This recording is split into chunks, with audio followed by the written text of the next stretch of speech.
Tonight on The Story, most people don't like talking about taxes. A demand of personal income tax owed, immediate action required. But it's an especially touchy topic right now in the Metro. It's not fair to the other taxpayers at all. Letters are arriving in mailboxes, surprising thousands of people with accusations that they did not pay for new taxes meant to help with Metro homeless services and in Multnomah County, a preschool for all program. So, what went wrong? I think there's always an element that you hope you could do more. And will you really have to pay penalties and interest on a tax you were not notified about? Could you show greater leniency to these people? Here's The Story. As an accountant, Cindy Turner is a stickler for accuracy. Details, deadlines, and numbers, they matter. There's no room for error, which helps explain why the Tigard woman was so upset after receiving a stern-sounding letter from the city of Portland claiming she'd failed to pay some taxes. Demand of personal income tax owed, immediate action required. Failure to respond will result in presumptive taxes and civil penalties being assessed. Turns out the city of Portland was collecting on behalf of Metro.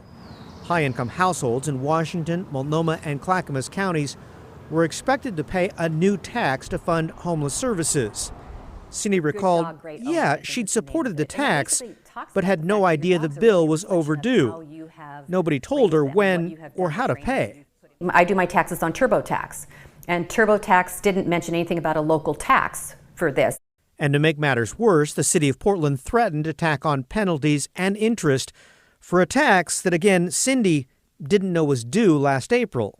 It's just frustrating because I feel like there should have been a little bit more communication and a little bit more understanding the first time out that really taxpayers had no idea that this was happening.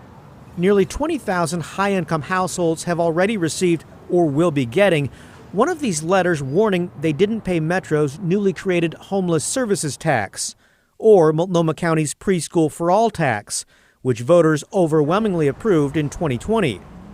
Both taxes target individuals who made more than $125,000 annually or couples who brought in more than $200,000 combined.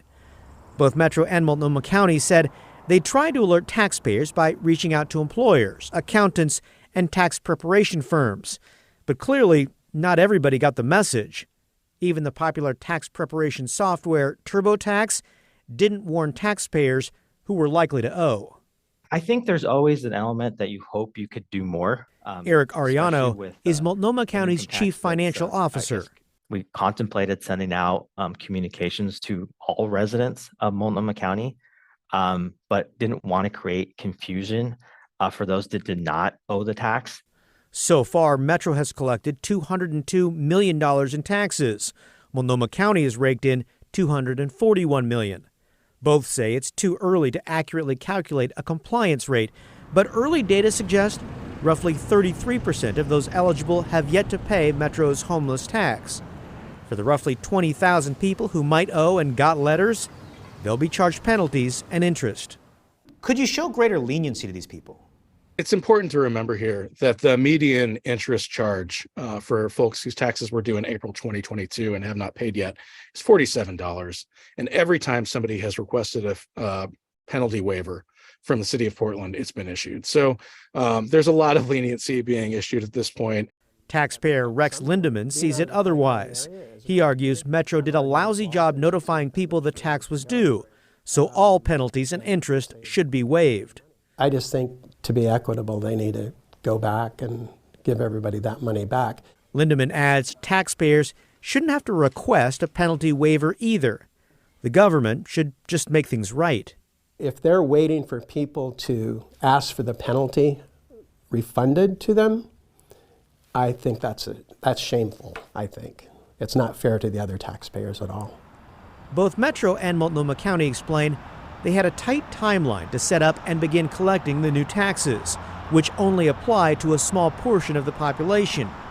Accountant Cindy Turner argues it's no excuse. Remember, it's the details. Taxpayers should have been alerted before getting nasty letters about unpaid bills. It just felt wrong. And I just don't think that government should operate that way. If government's trying to be transparent and they want us to support their services, they want us to support their taxes, their bonds, all of that, they need to recognize their part in how it impacts us as a taxpayer. Kyle Boshi joins me now. Kyle, what's the deal with the city collecting this? Yeah, it seems like an odd arrangement. You've got a Metro tax, a Multnomah County tax, and then the city of Portland collecting. So apparently Metro went to Oregon Department of Revenue and asked, will you collect? State said no. So instead, they turned to the city of Portland, which does have some experience collecting for jurisdictions outside of the city limits. So it's nothing new, really. And they do the arts tax that everybody loves so much. Just had to get that in there. And why couldn't they just go check last year's returns and just notify everybody who's going to owe? Right. You'd think that would make perfect sense, right? You go back, see how much people make, then say, hey, in all likelihood, you may have to pay this tax, so just want to give you a heads up. So according to the county, it's a little bit challenging because personal income, their numbers fluctuate from year to year, how much people earn. There is a new data sharing agreement. This is fairly new between the state of Oregon and the city of Portland. The city apparently just got the numbers, and so now they're able to estimate who might have to pay that. As a result of that, that's why we're seeing these letters going out now warning people. Okay, and what about TurboTax? Will it start to gather this for the future? Yeah, so both Metro and Multnomah County said they're reaching out to TurboTax, the tax preparation software, and H&R Block. Neither one of them alerted taxpayers. They really hope that'll change, but there's nothing they can do. They can't mandate TurboTax to say, we're going to include this language. All right, and for people who get these letters and it seems scary and there's charges and fees and penalties, what should they do? Yeah, so don't ignore it. That interest continues to accrue. At this point, interest is not being waived.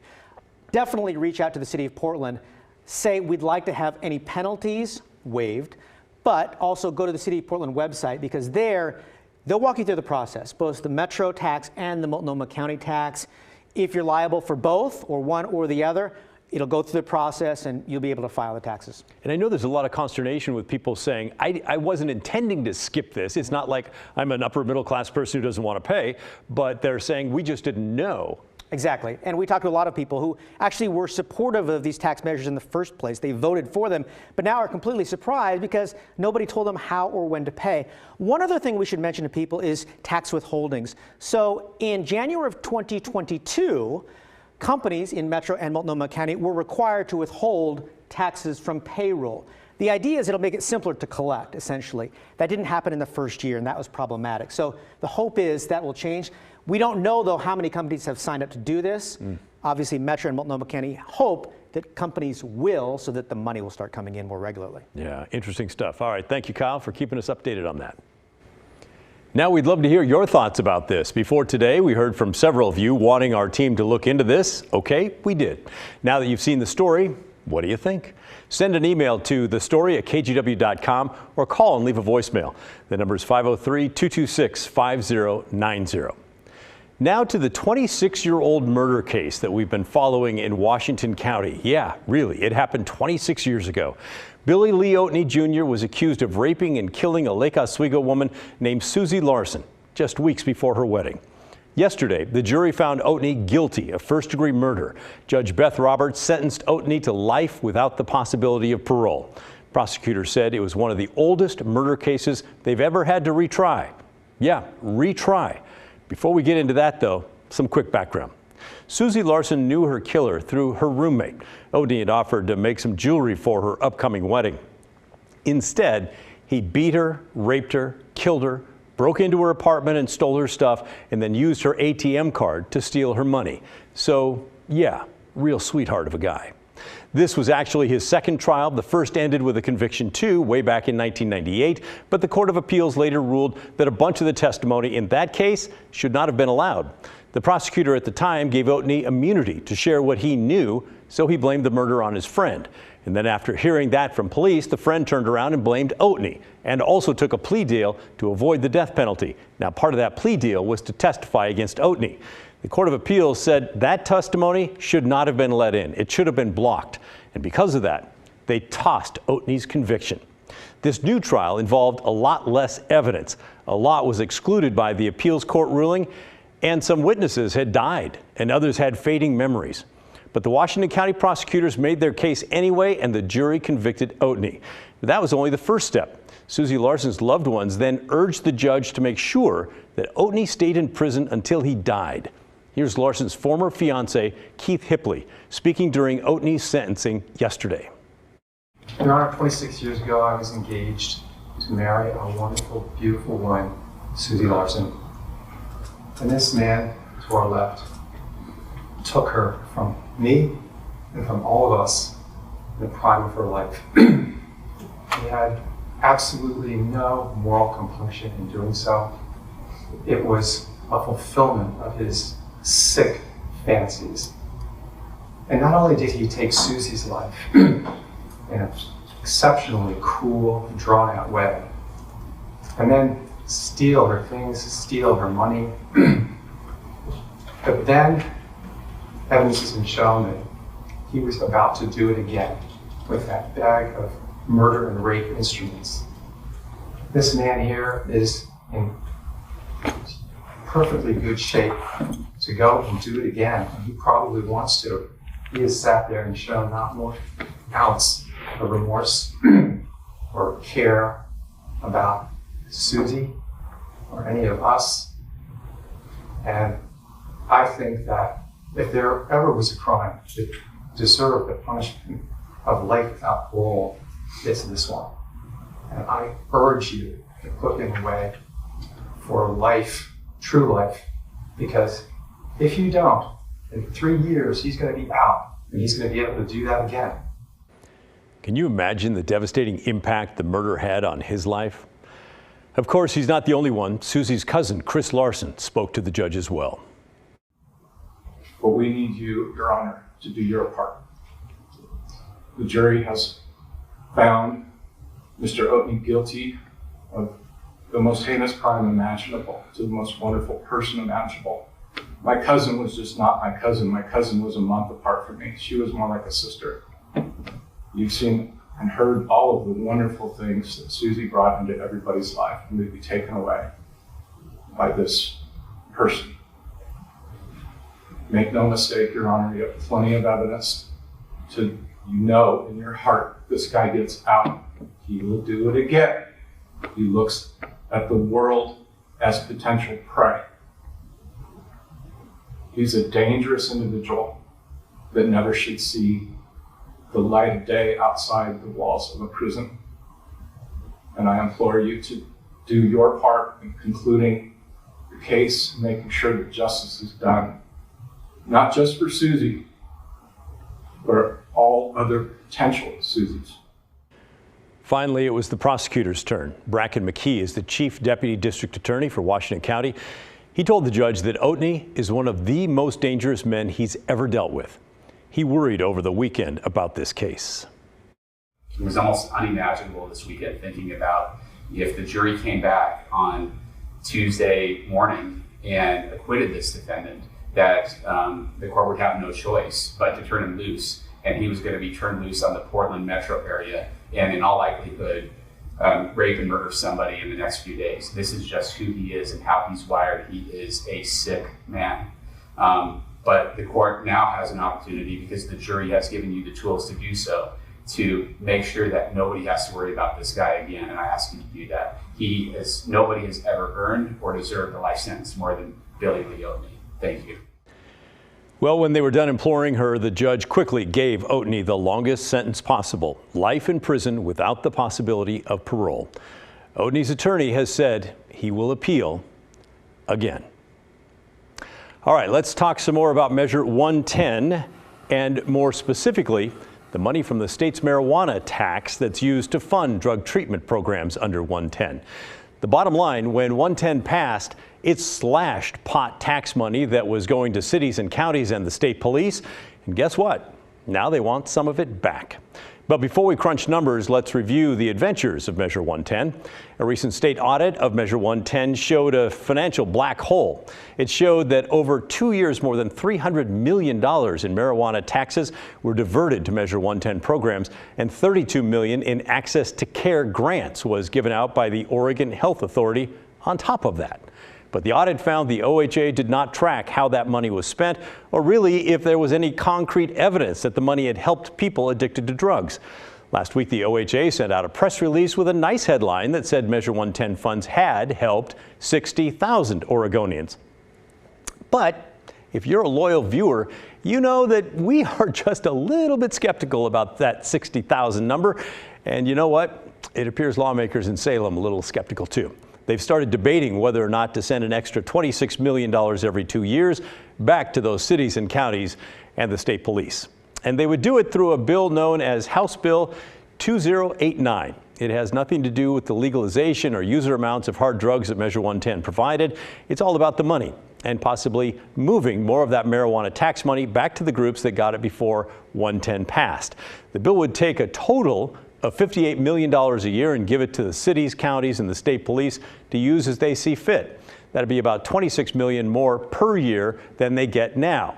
That would still leave an estimated $141 million a year for Measure 110 programs. So, I know that is a ton of numbers. If you're an accountant, you probably love that. If you're like me, it's like, whoa. But that's often what these revenue committee meetings and bills are all about. Numbers, money, yes, revenue, and marijuana taxes for this one. Let's take a look at the graphic they showed that illustrates how marijuana tax money would have been distributed before Measure 110 and after it passed. So the blue bars on your screen, they represent how many millions of dollars in marijuana tax money would have gone to certain groups over the last 2 years if we pretend that Measure 110 did not shift money and where it went. The orange bars show how Measure 110 actually was spent and how it changed that amount. Now, some of the numbers may not be exact, but you get the idea here. Counties, cities, state police took a pretty sizable hit. New drug treatment there on the bottom, well, that grew like crazy. And 110 set a cap stating that all those groups could only share a maximum of $90 million every 2 years, and all the money left over would go to that 110 new drug treatment fund. So instead of $31 million, the cities and counties for 2 years only got $9 million. State police, $13.5 million instead of $47 million every 2 years. And schools got less than a third of what they would have received. But $221 million over 2 years went towards Measure 110's new drug treatment fund. This graph gives you another idea of who the big losers were. These are amounts that were cut from various programs by that $90 million biannual cap. Schools there on the blue on the right, they lost the most, followed by mental health funding, state police, cities and counties, and then substance abuse prevention. And the House Committee on Revenue noted that some people were surprised by the funding changes brought on by Measure 110, but others not so much because they understood early on the money had to come from somewhere. So this new bill now is going to try to send money back to cities and counties and the state police. It would also cut all the pot tax funding for schools and mental health and for the Oregon Health Authority. They argue that those schools now have separate $1 billion a year tax fund and that they don't need that money, and that mental health is still getting funded under Measure 110 money. Those against the change say it's going to be awful for the current programs. Those who support it say it's common sense. We will keep an eye on it and let you know what happens. Still to come on the story, lawmakers in Salem are poised to pass a package of bills increasing access to naloxone, or Narcan, the opioid overdose reversal drug. And we asked your thoughts, and oh my gosh, we got some really surprising responses. We'll break down what the bills would change if approved and hear from some of you when the story returns.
Welcome back. Let's talk some more about naloxone, commonly known as Narcan. That's the drug that can save a life when someone overdoses on opioids. Unintentional overdose deaths have nearly tripled over the last 3 years in Oregon, and state lawmakers are responding. They want to make Narcan easier to find. If the bills passed and are signed by Governor Tina Kotek, you could start to see Narcan all over in a lot of public places, businesses, libraries, even schools. Think of AEDs that you now see in the public places. Well, Narcan could be added right next to those. And one bill would allow teachers and school staff to use the drug without a parent's permission if they think that a student's overdosing. On Monday, we asked you for your thoughts about these proposals, and most of you agreed it's a pretty good idea. Rosie said 100% for making Narcan visibly available in schools, libraries, bars, etc. Perhaps a training campaign about when to use it, what to react to. Sarah agreed, definitely it should be available everywhere. We even heard from a man named John who said that he studied naloxone several decades ago and says expanded access would be a good thing. I just saw your article or your discussion of the naloxone issue, which is kind of weird because I actually worked on it in naltrexone when I was in graduate school back in the early 70s. Naloxone is an amazing drug. It's very, very safe and should have been out there years ago, decades ago. There's no reason not to have it, and people should not be afraid to use it. Use it early as people start to nod off, because you can wake them back up very quickly, and you can really save people's lives. So we should do it now. Thanks. And thanks for your call. I'm always amazed by the knowledge base of you viewers that are watching, so thank you for that. The package of legislation would make naloxone legal to have and use without a prescription. The state would buy the drug in bulk for a cheaper price and then offer it at a discount to anyone who wants to have it on hand. We heard from another viewer who says cost is a huge barrier. Regarding Narcan, we had a person knock on our door the other night. My friend is overdosing. If I could afford Narcan, I could have had Narcan, but it is just too expensive to have on hand. I heard sirens about 15 minutes later. I hope the man made it, but I haven't heard. They got to make Narcan affordable. That's all I have to say. I'm told it's about $75 to $150 for a dose of that Narcan. An addict in recovery also left us a message saying that she's considering having naloxone on hand for the exact situation that Sue just described in that last voicemail. I'm a recovering addict. I've been clean for decades now, but I've lost many, many friends through overdoses, and I think the Narcan is just a great thing to have around. I was even thinking of getting some just in case one of my neighbors ODs or something. That's just a wonderful thing to just have a nasal spray. It's so easy. You don't have to inject it or anything. Anyway, I'd like to see it in schools and everywhere. Well, we did receive a few emails, mostly shared the same message against the legislation. Robin said, I don't think we should be providing naloxone for drug overdoses. We should be teaching drugs are wrong and kids be afraid to try them, and work more on getting illegal drugs out of our country instead of putting a Band-Aid on the real problem. So not everyone's on board. But a lawmaker we spoke to says there is bipartisan support for the package in the legislature. We'll wait to see if they can get anything passed and signed into law. We'll let you know. There's one more part of legislation here in Oregon that's also being considered by lawmakers in Olympia, and it concerns these fentanyl test strips that people can use to see if drugs they're about to take contain deadly amounts of fentanyl. Right now, they're illegal because they're considered drug paraphernalia. Proposed bills would change that. One Washington mother who lost a child to overdose is pushing for the change, and she wants to take it a step further. That's coming up next when the story returns.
The opioid crisis and accidental overdose deaths are not just a problem in Oregon.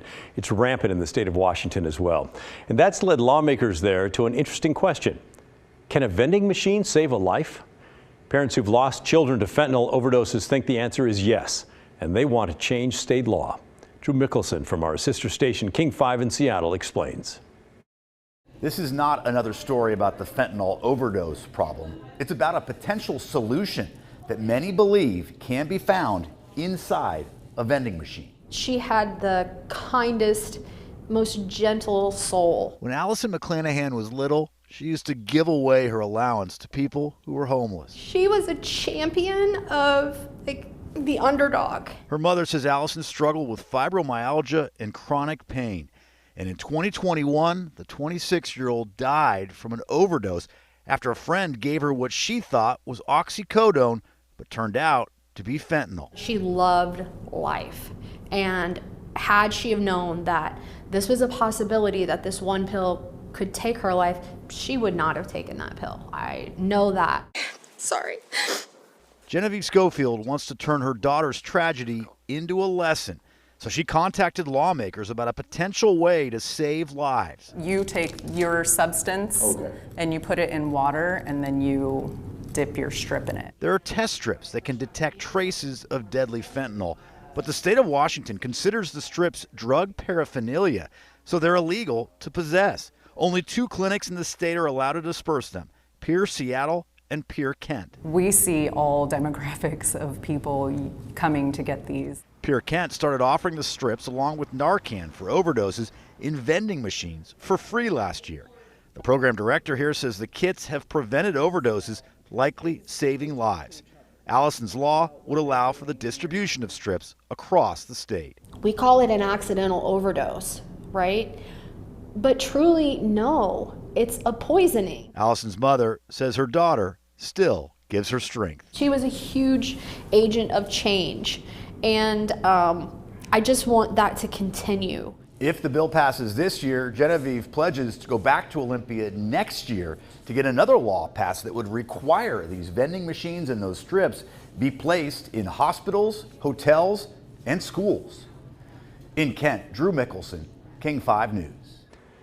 So what do you think of this fentanyl test strip legislation? It could become law in Washington and here in Oregon. Should those tests be legalized to allow for safer drug use, or should they remain criminal paraphernalia?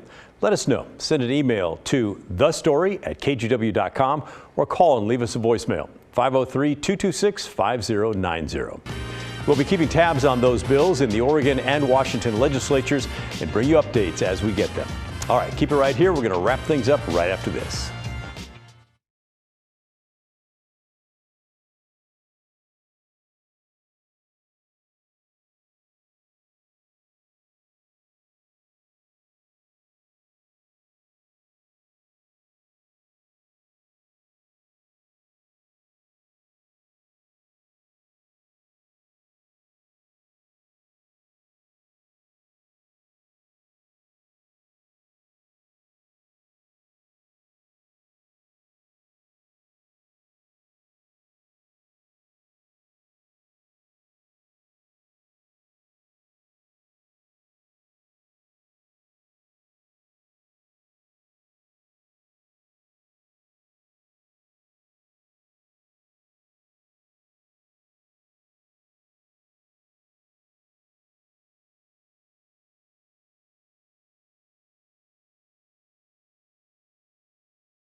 Well, that's the end of our show. Thanks so much for watching, but remember the story, our story, that never ends.